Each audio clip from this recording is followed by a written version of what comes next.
মায়ের চোখে চোখে থেকেও যুবতী মেয়েগুলো কিভাবে গর্ভবতী হয়ে গেল। তারা তো কখনোই বাইরে রাত কাটায়নি, কারো সাথে মেলামেশাও করেনি। তাহলে এটা কি করে সম্ভব? কে এই পাপিষ্ঠ? এই লজ্জাজনক ঘটনায় পুরো গ্রামবাসীর মাথায় আকাশ ভেঙে পড়েছিল। সব পশু বাইরে থাকে না, কখনো কখনো তারা ঘরের ভেতরেই থাকে। এই ঘটনা গরিব বিধবা বিবি হালিমার। তার স্বামী অনেক বছর আগে দুনিয়া থেকে বিদায় নিয়েছে। সেই স্বামীর ঘরে একটি ছেলে ছিল। তারপর হালিমা দ্বিতীয় বিয়ে করেন। তখন দ্বিতীয় স্বামীর ঘরে হালিমা 6টি কন্যা সন্তান জন্ম নেয়। মেয়েগুলো অত্যন্ত সুন্দরী, লাজুক এবং পর্দানুসীন ছিল। কিন্তু এই স্বামীও বেশি দিন বাঁচল না। হালিমা আবার বিধবা হয়ে যান, কিন্তু মেয়েদের মানুষ করতে কোনো ত্রুটি করেননি। হালিমা তার 6টি কন্যা নিয়ে একটি ছোট কুঁড়ে ঘরে থাকতেন। কাজ করে খেতেন, ঘরে ঘরে বাসন মাজতেন, লোকদের কাপড় ধুতেন এবং দিনভর কাজ করে যে অল্প একটু খাবার ও টাকা পেতেন, সেটাই তাদের একমাত্র অবলম্বন ছিল। তার সৎ ছেলের নাম ছিল কামরান। সে ছিল উঠতি বয়সী তরুণ। বাবার মৃত্যুর পর থেকে সবসময় এ বাড়িতেই থাকে। হালিমার মেয়েরা কামরানকে আপন ভাইয়ের মতো জানত ও সম্মান করত। ছোট থেকে ওরা সবাই মিলেমিশে ভাই বোনের মতো থাকত। একদিন হালিমার বড় মেয়ের শরীর খারাপ হলো, মাথা ঘোরানো, বমি বমি ভাব। দরিদ্র মা হালিমা প্রথমে কিছু বুঝে উঠতে পারেনি। পরে যখন অবস্থার অবনতি হতে লাগলো, তখন সে মেয়েকে শহরের ক্লিনিকে নিয়ে গেল। ডাক্তার কিছুক্ষণ পর্যবেক্ষণের পর শুধু কয়েকটি শব্দ বললেন, আপনার মেয়ে গর্ভবতী। এই কথা শুনতেই হালিমার মাথায় আকাশ ভেঙে পড়ল, কারণ তার মেয়েদের তো এখনো বিয়েই হয়নি, আবার তারা খুবই পর্দানুসীন। তাহলে এটা কিভাবে হলো, কখন হলো? হালিমা প্রচণ্ড রেগে গিয়ে মেয়েকে থাপ্পড় মারল, বলল, কলঙ্কিনী কোথাকার, কার সাথে মুখ কালা করেছিস?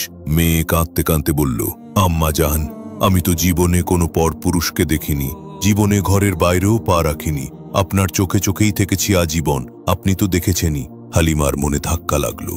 তার মনে হলো মেয়ে সত্যিই বলছে, কারণ তারা সারা জীবন তার চোখের সামনেই ছিল, কখনো তার চোখের আড়ালে যায়নি। কয়েকদিন যেতে না যেতেই হালিমার দ্বিতীয় মেয়ে এবং তৃতীয় মেয়েও গর্ভবতী হয়ে গেল। কিন্তু তাদের মুখেও একই কথা, আল্লাহর কসম, আমরা কিছুই জানি না, আমাদের কোনো দোষ নেই আম্মাজান। বিবি হালিমা এবার ভেঙে পড়ল। কয়েকদিন শুধু কান্নাকাটি করেই পার করল। তারপর ভাবল, কিছু একটা করতেই হবে, এভাবে বসে কানলে হবে না। বিবি হালিমা সাহস করে ন্যায় বিচারের আশায় সুলতানাবাদের বাদশাহ শাহেনশাহ ইয়াজদানের দরবারে পৌঁছে গেল। দরবার চলছিল। বাদশাহ ইয়াজদান সিংহাসনে বসে প্রজাদের অভিযোগ শুনছিলেন। হঠাৎ বিবি হালিমা দরবারে প্রবেশ করল, মুখ ভেজা অশ্রুতে, কাপড়ে ধুলো বালু। বাদশাহ তাকে দেখে জিজ্ঞাসা করলেন, মা জি, আপনি কাঁদছেন কেন? আপনার কি দুঃখ? বিবি হালিমা এদিক ওদিক তাকিয়ে চুপ হয়ে গেলেন। উজির এগিয়ে এসে বলল, আম্মা, দরবারে এসেছেন, কথা বলুন, বলুন কি কষ্ট আপনার। কিন্তু বিবি হালিমা বললেন, বাদশাহ সালামত, আমি আপনার সঙ্গে একান্তে কথা বলতে চাই। আমার দুঃখ এমন যে যদি সবার সামনে বলি, তাহলে কাল থেকে লজ্জায় আর আমার ঘরের কেউ মুখ দেখাতে পারবে না। বাদশাহ অবাক হলেন, কিন্তু নারীর কাঁপা কণ্ঠস্বর এবং মুখের কষ্ট দেখে বললেন, এই মাকে আমার কক্ষে নিয়ে যাওয়া হোক, আমি তার দুঃখ শুনতে চাই। দুজন সৈনিক হালিমাকে ভেতরে নিয়ে গেল বাদশার খাস কামরায়। সেখানে বিবি হালিমা হাউমাও করে কাঁদতে লাগলেন। বাদশাহ সালামত, আমি এক বিধবা নারী। আমার প্রথম স্বামী বহু বছর আগে মৃত্যুবরণ করেন। তার ঘরে আমার একটি ছেলে ছিল, যে এখনো আমার সঙ্গেই থাকে। পরে আমার দ্বিতীয় বিয়ে হয় এবং সেই স্বামীর ঘরে আমার 6টি কন্যা হয়। কিন্তু ভাগ্য এমন নিষ্ঠুর ছিল যে সেই স্বামীও বেশি দিন বাঁচেনি এবং আমি আবার বিধবা হয়ে যাই। আমার 6টি সন্তানের লালন পালনের সব ভার আমার কাঁধে এসে পড়ে। বাদশাহ সালামত, আমি সারাদিন ধনীদের বাড়িতে ঝাড়ু দিই, আর যে কয়েকটি পয়সা পাই সেটা দিয়েই আমি আমার ছেলে মেয়েদের পেট চালাই। আমার মেয়েরা খুবই ভদ্র, পর্দানসীন এবং শালীন, কখনো একা বাইরে যায়নি। আমার জীবন এভাবেই কাটছিল। হঠাৎ একদিন আমার বড় মেয়ের শরীর খারাপ হয়ে গেল। সে দুর্বল হয়ে পড়ল, মাথা ঘুরাতো আর বমি করত। আমি তাকে শহরের ডাক্তারের কাছে নিয়ে যাই। ডাক্তার দেখে বলল, তোমার মেয়ে গর্ভবতী। এতটুকু বলতেই বিবি হালিমার কণ্ঠ কাঁপতে লাগল, চোখ থেকে অশ্রু গড়িয়ে পড়ল। আমার মেয়ের তো এখনো বিয়েই হয়নি, আমি কিভাবে এটা মেনে নেব? আমি তাকে বাড়িতে নিয়ে এলাম, রেগে গিয়ে তাকে মারলাম, থাপ্পড় দিলাম, জিজ্ঞেস করলাম, কার সঙ্গে এসব করেছিস, এই সন্তান কার? কিন্তু আমার মেয়ে শুধু কাঁদতে লাগলো, আমার পায়ে পড়ে বলল, আম্মাজান, আমি কিছুই জানি না, আল্লাহর কসম আমি কাউকে কোনোদিন দেখিওনি, আমি তো কখনো একা বাইরেও যাইনি, আমি জানি না এসব কিভাবে ঘটল। বাদশাহ সালামত, আমি তার চোখ দেখলেই বুঝতে পারি সে সত্য বলে না মিথ্যা, তাই আমি বুঝে গেছি সে সত্য বলছে। আমরা এ বিষয়ে চুপ করে থাকলাম, কাউকে কিছু জানালাম না। কিন্তু কয়েক মাস পর আমার দ্বিতীয় মেয়ের শরীর খারাপ হলো, তাকেও একই ডাক্তারের কাছে নিয়ে গেলাম এবং আবার সেই একই খবর পেলাম। আমার হৃদয় ভেঙে খান খান হয়ে গেল। এসব কে করছে, কিভাবে করছে, কখন করছে? আমাদের বাড়িতে তো কেউ আসে না। আর বাদশাহ সালামত, শুধু এতটুকুই না, কিছুদিন পর আমার তৃতীয় মেয়েও অসুস্থ হয়ে পড়ল এবং সেও গর্ভবতী হয়ে গেল। আমি ধৈর্য ধরলাম, চুপচাপ আল্লাহর কাছে ফরিয়াদ করলাম, হে আল্লাহ, আমাকে জানাও এসব কে করছে। কিন্তু সত্য গোপনই থাকলো, কোনো সন্ধান পাওয়া গেল না। এখন আমার ধৈর্যের বাঁধ ভেঙে গেছে। আমি জানতে চাই সেই নরপশুকে যে আমার মেয়েদের সতীত্ব হরণ করে বারবার গায়েব হয়ে যায়। আমি ন্যায় বিচার চাই। বিবি হালিমার কথা শুনে খাস কামরায় নীরবতা নেমে এলো। বাদশাহ ইয়াজদানের চেহারা কঠিন হয়ে গেল। তিনি সিদ্ধান্ত নিয়ে ফেললেন, এখন এটি আর কেবল একজন মায়ের বিষয় নয়, এটি পুরো সালতানাতের প্রশ্ন হয়ে উঠেছে। বাদশাহ ইয়াজদান নিজ সিংহাসন থেকে উঠে দাঁড়ালেন এবং গভীর নিঃশ্বাস নিয়ে বললেন, মাজি, তুমি এতদিনে এসে কথা বলছো যখন 3টি মেয়ের জীবন নষ্ট হয়ে গেছে। তোমার তো তখনই আসা উচিত ছিল, যখন প্রথম মেয়ে গর্ভবতী হয়েছে। যদি তুমি তখন আমাকে জানাতে, তাহলে হয়তো বাকি 2 মেয়েকে এই দিন দেখতে হতো না। কিন্তু এটাও সত্য, তোমাদের মতো গরিব লোকেরা বদনামের ভয়ে সত্য চাপা দিয়ে রাখে। বিবি হালিমা লজ্জায় চোখ নামিয়ে ফেললেন, চোখে পানি নিয়ে বললেন, বাদশাহ সালামত, আপনি ঠিক বলছেন, আমার আগে আসা উচিত ছিল, কিন্তু যা হয়ে গেছে তা তো হয়ে গেছে। এখন শুধু চাই যে আমার মেয়েদের ইজ্জত হরণকারী সেই অপরাধী ধরা পড়ুক। সেই নরপশুকে যে আমাদের জীবন নষ্ট করে চলে যাচ্ছে। বাদশাহ তার দিকে তাকালেন, তার অন্তরে রাগ ফুটে উঠছিল।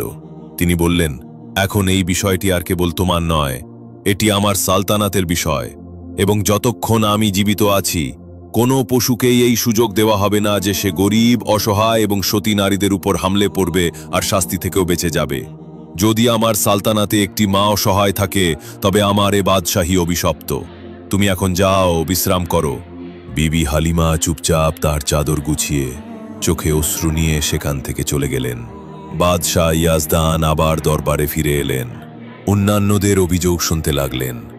কিন্তু তার মন মগজে কেবল একটা বিষয়ই ঘুরছিল, সেই ব্যক্তিকে যে দিনের আলোয় ফেরেশতা সেজে থাকে এবং রাতের অন্ধকারে নরপশু হয়ে এক মায়ের 3টি কন্যার ইজ্জত লুটে নেয়।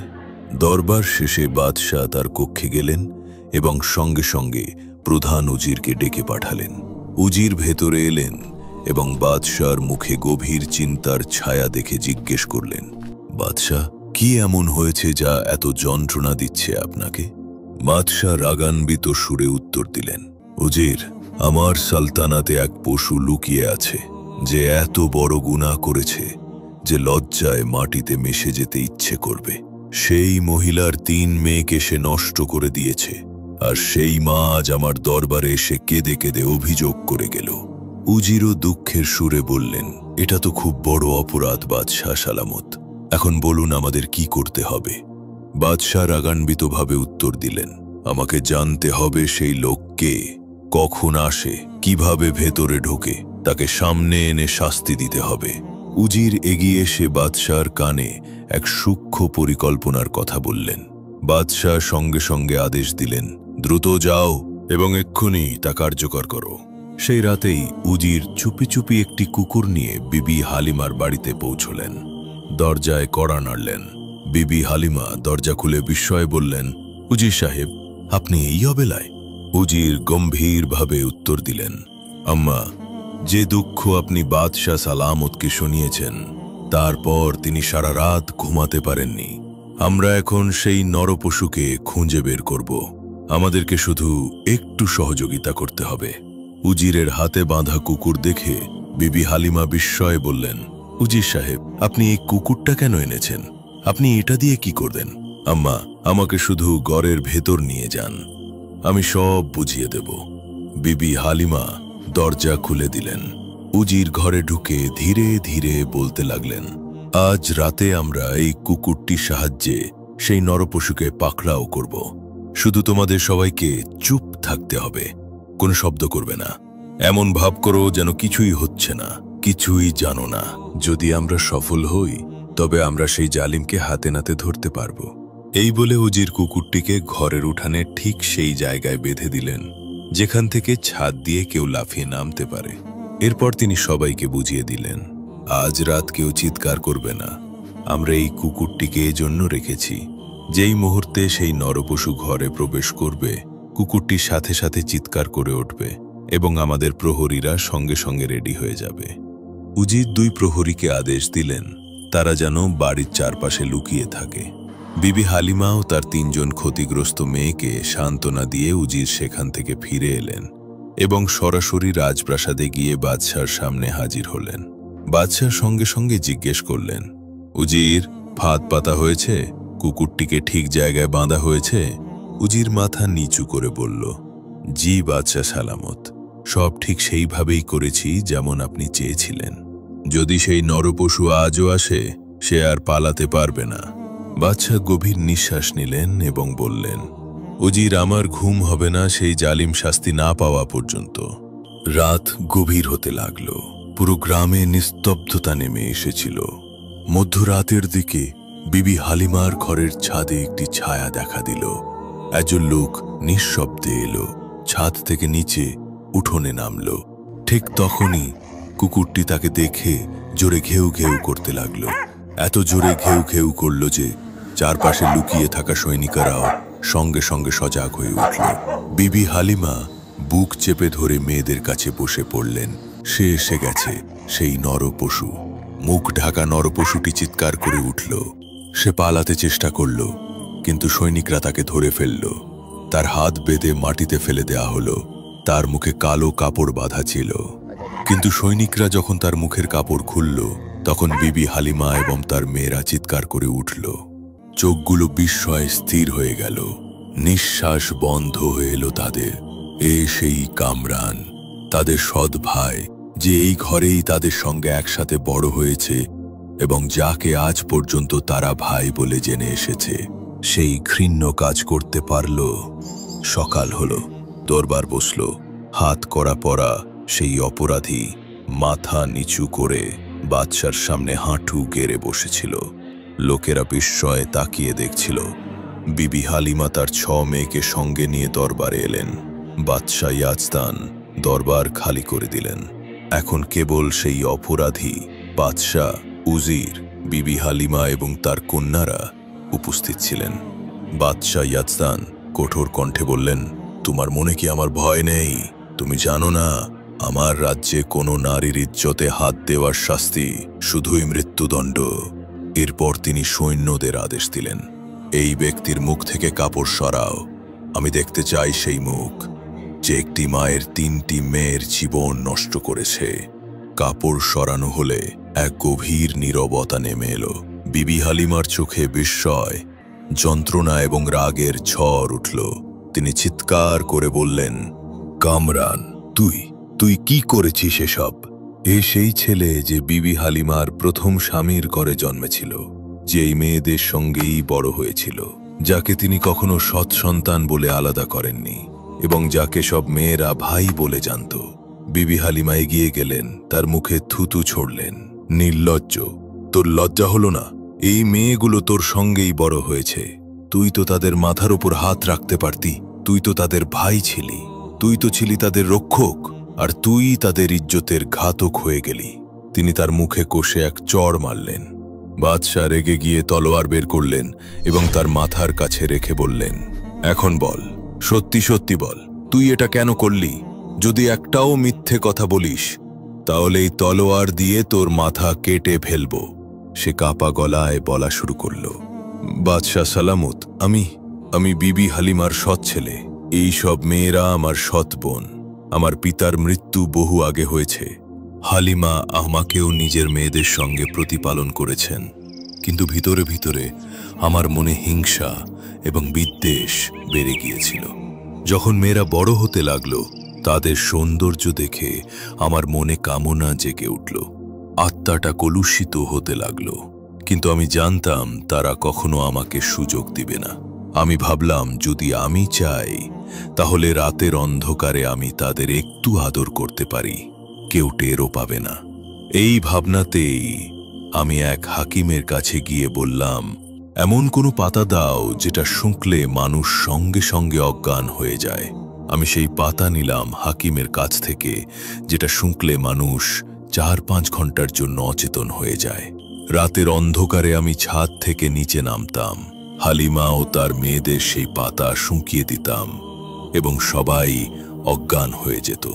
তারপর আমি যার সঙ্গে ইচ্ছা আমার কামনা পূর্ণ করতাম, যেভাবে চাইতাম সেভাবেই তাদেরকে আদর করতাম। সব কাজ শেষ করে আমি আবার একই কাপড় পরিয়ে দিতাম, যাতে সকালে জ্ঞান ফেরার পর সে কিছু বুঝতে না পারে। আমি সাথে সাথে ওপরে উঠে যেতাম এবং সারা দিন সব কিছু স্বাভাবিক থাকত, কেউ কিছু বুঝত না। এই পাপ আমি অসংখ্যবার করেছি। এতটুকু বলে সে চুপ হয়ে গেল। দরবারে গভীর নীরবতা নেমে এলো। বাদশাহ ইয়াজদানের মুখ রাগে লাল হয়ে গেল। বাদশাহ উজিরের দিকে তাকালেন এবং হালকা মাথা নাড়িয়ে ইশারা দিলেন। উজির তার তলোয়ার খাপ থেকে বের করে এগিয়ে এলো এবং এক কোপে সেই নরপশু সৎভাই কামরানের মাথা শরীর থেকে আলাদা করে দিল।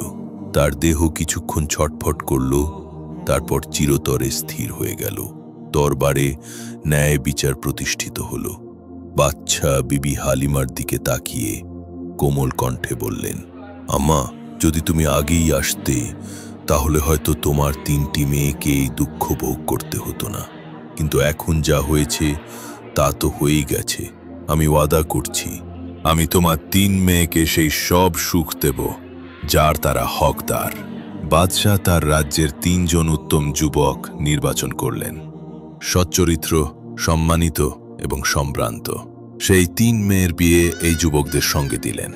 সোনা, রূপা, ধন সম্পদ সবকিছু দেওয়া হলো। বিবি হালিমা বাদশাহ তার মাথা ধরে বললেন, যখন তোমার বাকি 3 মেয়েও বড় হবে তখন অবশ্যই আমাকে জানাবে। আমি তাদের জন্য সম্মানিত পাত্র খুঁজে দেব। আমার রাজ্যে কোনো কন্যা একা নয়।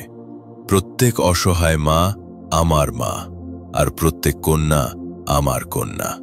এভাবেই একজন ইনসাফপ্রিয় শাসক একটি অসহায় মাকে তার প্রাপ্য অধিকার ফিরিয়ে দিলেন এবং একজন নরপশুকে তার অপরাধের শাস্তি দিলেন।